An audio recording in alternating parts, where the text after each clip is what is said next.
ሰላም ጤና ይስጥልኝ። ውድና የተከበራችሁ አድማጭ ተመልካቾቼ ታዳስ አዲስ ጀምሯል። የጧት ዜናውን ላይክ፣ ሸር፣ ሰብስክራይብ እያደረጋችሁ ስል ከዚሁ አሳስባለሁ። ዜድዬ ሰበር ዜናሽን ለምን ተውሻል ለምትሉ ይሄው ጀምሬላችኋለሁ።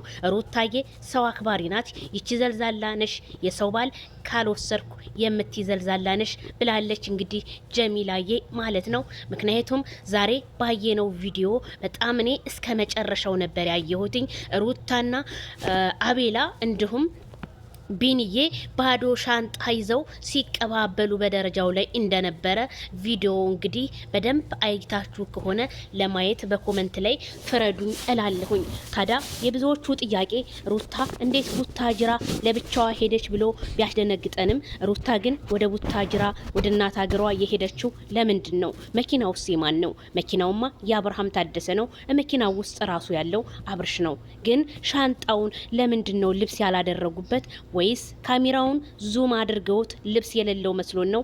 እኔ ጥያቄ ፈጥሮብኛል። ታዲያ ሩታ ቤተሰቦቿ ጋር መሄዷ ምንም የሚያስከፋ ነገር ያለው አይመስለኝም። ታዲያ ሩታ ወደ ቡታጅራ ማቀንቀኗ ቢሰማም የኮሜንታተሮች ጥያቄ አብርሃም እንዴት ለብቻዋ ሰደዳት የሚል ነው። ታዲያ እኔ መኪናውን ሳየው የአብርሃም መኪና ነው።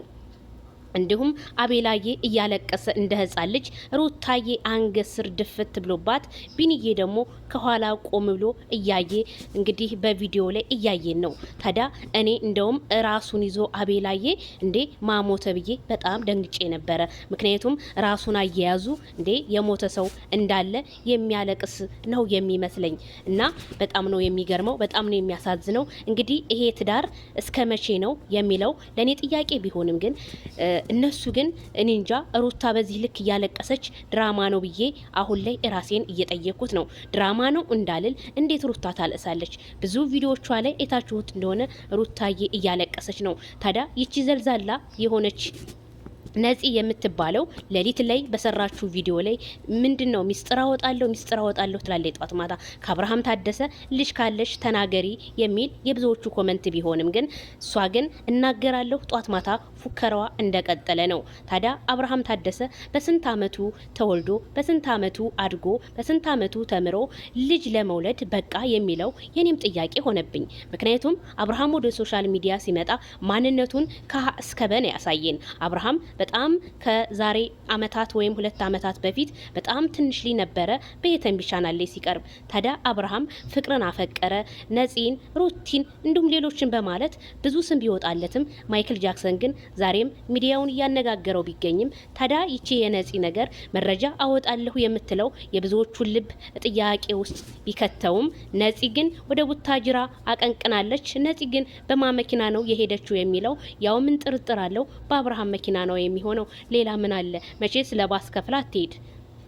ትናንትና እንደ ውሻ ከስር ከስሩ ሲከተሉ የነበሩ ዛሬ አብርሃም መኪና ስላለው ሁሉም እስሩ እየተንበረከኩ አብርሃምን አፈቀርኩ እያሉ የቡታጅራ ሴተኛ አዳሪ አንዳንድ ሴቶች አብርሃምን እያስቸገሩትና በትዳሩ ላይ ዝሙትን ዝመት ስራ እያሉት ቢሆንም አብርሃም ግን ጀግንነቱን አሁንም እዛው ላይ ቢሆንም ግን አብርሃም እባክህ ከሴቶች ጋር እየተቃቀፍክ ባትመጣና ለሚስትህ ክብር ቢኖርህ እንደኔ ባይነኝ እላለሁኝ። ሁላችሁም የእናንተም አስተሳሰብ ነው። ምክንያቱም አብርሃም ብዙ የመስራት ተሰጥኦ አለው። እንዲሁም በትላልቅ ሚዲያ ላይ የቀረበ በጣም ጀግና ልጅ ነውና እላለሁ። በዚህ አጋጣሚ አብርሃምን ለመጣል የምትጣጣሩ ብትኖሩም እሱ ግን መቼም አይወርቅም። እኔ የአብርሃም ጥላቻ የለብኝም። አብርሃም ከሚሰራው ነገር ተቆጠብ እንጂ የምለው ግን በጣም የሚያሳዝነው ሩታ ቡታጅራ መግባቷና እንዴት ሊለያዩ ቻሉ የሚለው የሁላችንም ጥያቄ ነው። በኮመንት አስተያየታችሁን አስቀምጡልኝ ማለት ነው። የሻንጣው ነገር ግን ተከርኖ ይብሰል። ለምን ተደበቅን? ለምን ሚስጥሩስ ምንድን ነው? አብርሃም ከነፂ ልጅ ካለው ያሳውቀንላችኋለሁ። በሌላ ቪዲዮ እንገናኝ። ባይ ባይ።